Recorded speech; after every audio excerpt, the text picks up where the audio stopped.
So Addyi came out on the market in October. It was approved by the FDA just last August. Correct. This past August. Just a few weeks after it came out, some articles came out, and they pointed out that more than 500,000 men got prescriptions for Viagra in its first month on the market in 1998 when that came out. The number of prescriptions for Addyi, the woman's libido-boosting pill, in its first few weeks was 227. So my first question for you is that accurate, the number? And is that a fair comparison to begin with? Thanks for the question. So the first answer is no, it wasn't accurate. It doesn't reflect all the data sources, including specialty pharma and other. But any drug company 2 weeks into a launch doesn't necessarily disclose the exact number of prescriptions. I'll give you some hard numbers that we have disclosed. Our goal out of the gate is education.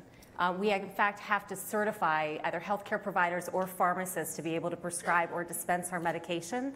A little less than 10,000 healthcare providers have been certified in the first 6 weeks on the market, and a little under 30,000 pharmacies across the US. I think that's indicative of the demand. They actually have to go online, they have to complete a test, et cetera, to do that. And as to the comparison, I said this a little earlier with all of you, I think it isn't the female Viagra. Enough already with the Viagra comparisons, right?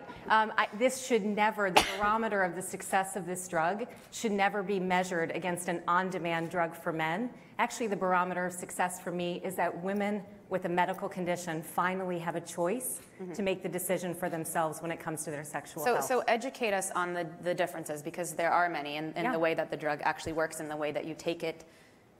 Tell us about it. This is not going to surprise this audience. Women are not on-demand creatures when it comes to sex. Women, as it relates to desire, it's in the brain. Our reaction, that sexual response. So Addyi is an everyday drug that works on key chemicals in the brain in the sexual balance and the sexual response. So that's very different than a blood flow issue. You take it every single day. You do. Theoretically, for the rest of your life or your sexual life? I think that will be dependent on where you are in a relationship, right? I think women will make that determination for themselves. But yeah, so long as you have this medical condition, it is a chronic drug. Okay, and now it's been very controversial for several different reasons. And one of those reasons is that diagnosing for what's called hypoactive sexual desire disorder, right? That's tricky. So the definition that I found, according to the NIH, do you consider that a reputable source? So the definition of hypoactive sexual desire disorder has been around since 1977. Same definition. So same definition. So characterized in the medical literature as early as 1977, and it exists in what's called the Diagnostic and Statistical Manual. So the definition in the simplest form is a lack of interest in having sex that's causing distress and is not accounted for by something else. I think one of the things that has created a lot of misunderstanding in this condition is women who don't have this, desire ebbs and flows, right? The baby's crying, I'm not interested. I have a headache. I have, right, no time, no privacy, no energy. That's normal, for desire if you don't have this medical condition. But for women with hypoactive sexual desire disorder, it's gone. So how do you know, what's the difference? How do doctors diagnose for this versus all of those other issues that you mentioned? So there is a diagnostic questionnaire called the Decreased Sexual Desire Screener, and I'll give the Cliff's Notes version. It's basically, did you know a level of desire that was normal at one point? Is it gone? Has it been gone for more than 6 months? Do you care?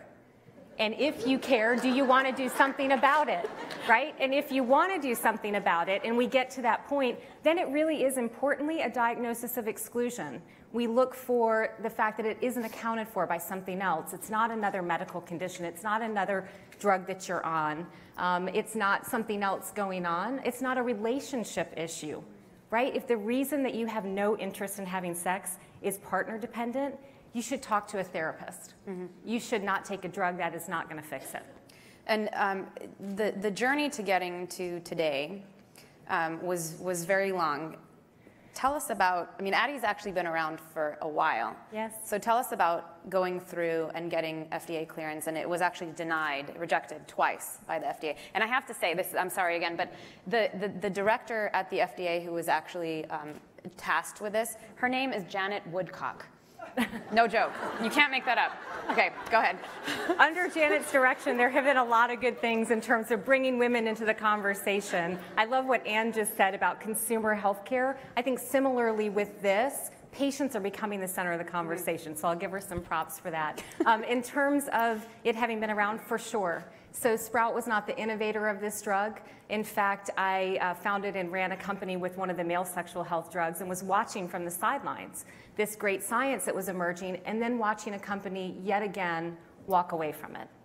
And as I looked at that, it was quite clear to me that they weren't walking away on the basis of science. The science and the emergent understanding is actually spectacular in terms of what we understand about women. I felt that the reason they were walking away was really a societal narrative. And here it is in the simplest form. All things in the bedroom for men are biology, as witnessed by countless medical treatment options.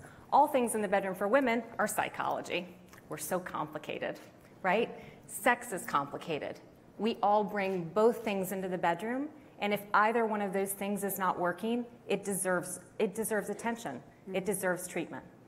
I want to save a little bit of time for we'll probably have time for just one question, but real quick, are you surprised by the level of controversy that this has sparked? No, it's women and sex, right? And I say that sort of tongue-in-cheek.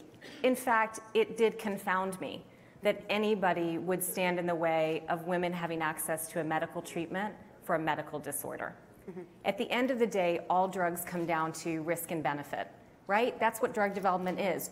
All drugs have risk, they have a benefit. Patients decide with their healthcare provider whether or not they want to take it. My goal was always to open that door and let women make the decision for themselves. And I hope that now that we have, much more innovation comes to this category. Many more treatment options come to this category. We'll never serve all patient needs, but hopefully that's what this has begun. Quick question from the audience. Raise your hand if you have a question for Cindy. Anybody?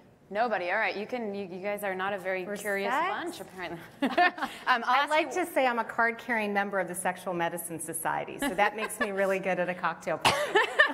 You must have some really great good stories. answers. She also wears hot pink all the time because it's a little pink pill. So one last thing for you. You do not shy away from controversy, apparently. There is another company that you're involved with as an advisor, and it is, I kid you not, nail polish that can help detect date rape drugs. Yeah. What is it in a quick, brief nutshell? I'm thrilled to be a member of the board of a company called Undercover Colors. Great young entrepreneurs, guys, who founded it, and it is in fact a nail technology that you could stick in a drink. It would change a color if your drink had been altered. This is about you guys heard the problem. Of this? Raise your hand. No. You know, we have a real problem on campuses with violence. I have a niece, she's a sophomore at UVA. It's a great concern. I believe in the solutions that empower women to take the power in their own hands when it comes to their health, when it comes to their safety, and particularly, I guess, around sex. Yeah. Well, I think what we should have done tonight, when I was in middle school probably, I had a sex ed class and the teacher had like a box on his desk and then you could write anonymous little notes with your question. So like, what happens if monkeys have sex and you know, whatever. So we should have done that. But if you have questions for Cindy, come up to her afterwards, please. Hopefully you guys got some new bit of information out of that conversation. Thank you so much for joining us. Thank you. Thank you for having me. Appreciate it. Thank you.